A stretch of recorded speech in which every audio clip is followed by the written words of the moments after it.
Twój przewodnik po świecie języka angielskiego. Tu Monika Podbielska. Bardzo serdecznie witam w nowym roku i z tej okazji chciałabym Wam dzisiaj opowiedzieć w języku angielskim o chińskim Nowym Roku. Wysłuchajcie o historii, tradycjach i obchodach tego święta. Może z filmów lub z wizyt w chińskich dzielnicach, a może ktoś był w Chinach.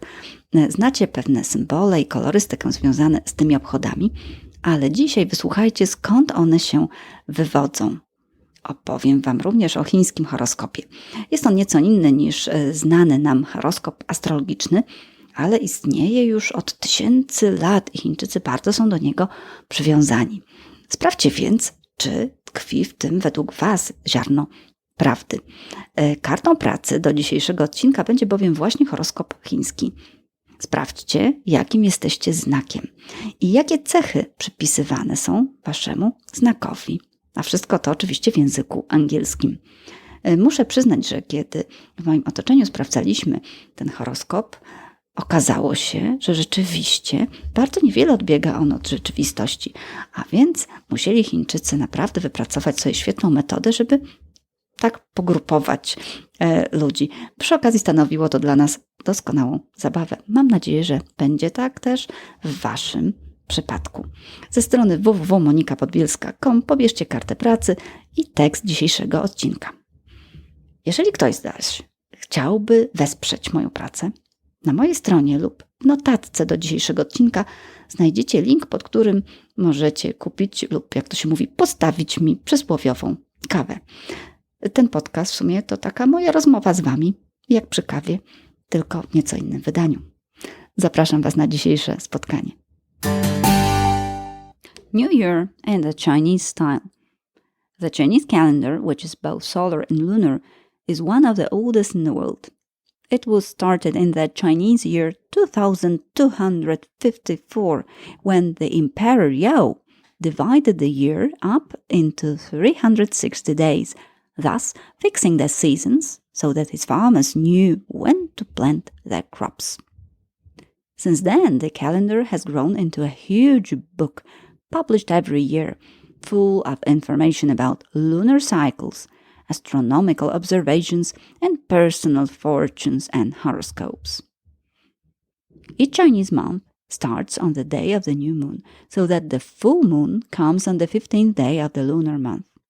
There are 30 or 29 days in each month and 12 months in a year.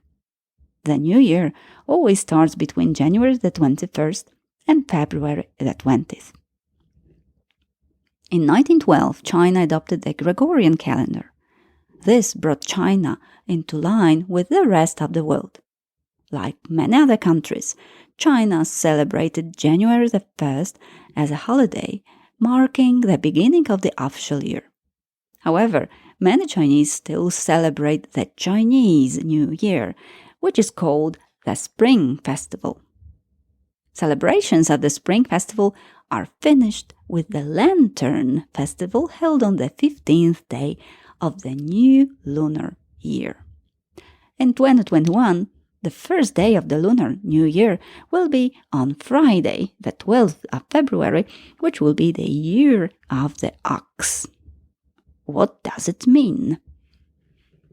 Traditionally, Chinese years were grouped into cycles of 12 years. Each year has assigned a horoscope sign, or in other words, an animal patron of the year. Your horoscope sign is assigned to the year you were born. You may easily check what sign you are at my internet site monikapodbielska.com. Podcast episode 48, you may check on your Chinese horoscope and see what sign you are and what qualities you have.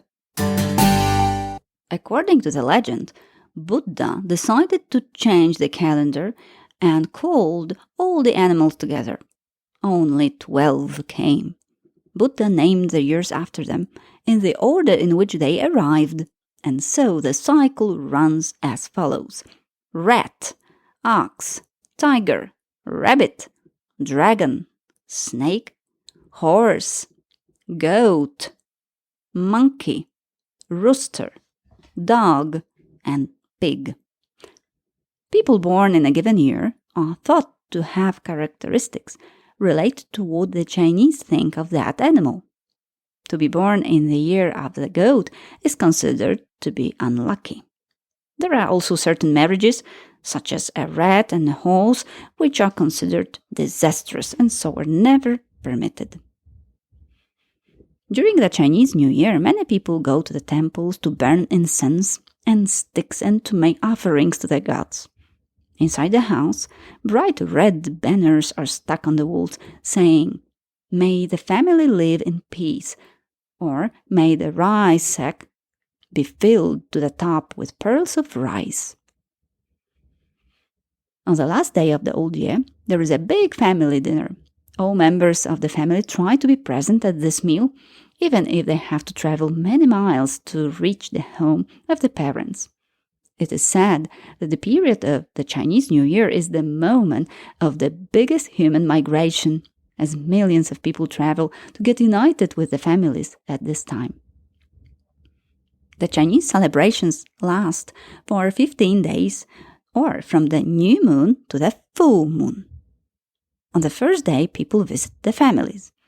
That day, you should take no showers, do no laundry or cleaning. And first of all, you cannot take out the rubbish. Throwing away rubbish means that you will wash away your luck and prosperity. On the second day of the new year, which in fact is considered the beginning of the year, there is more fun and more visiting.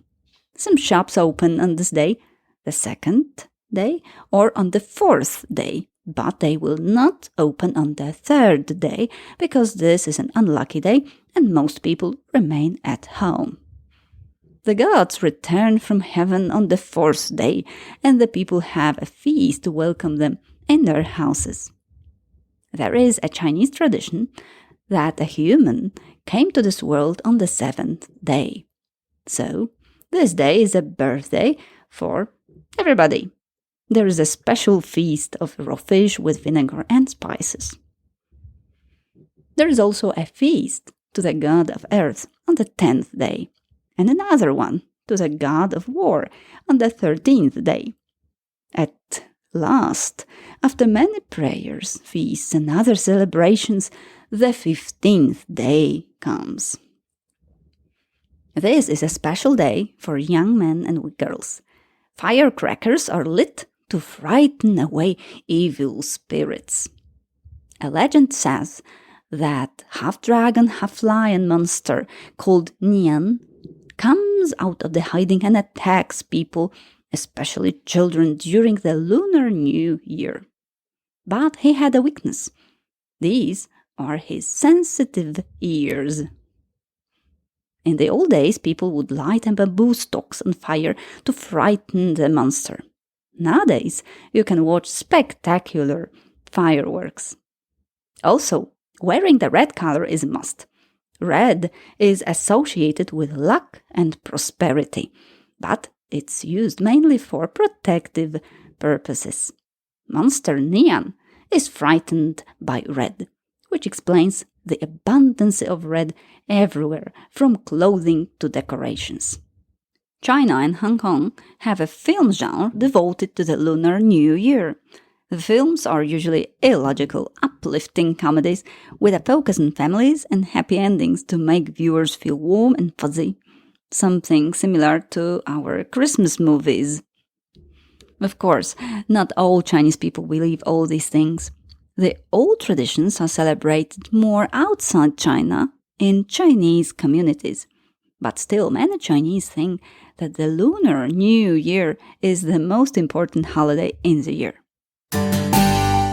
Zapraszam Was do pobierania tekstu tego odcinka i sprawdzenia swojego chińskiego horoskopu na www.monikapodbielska.com, podcast odcinek 48.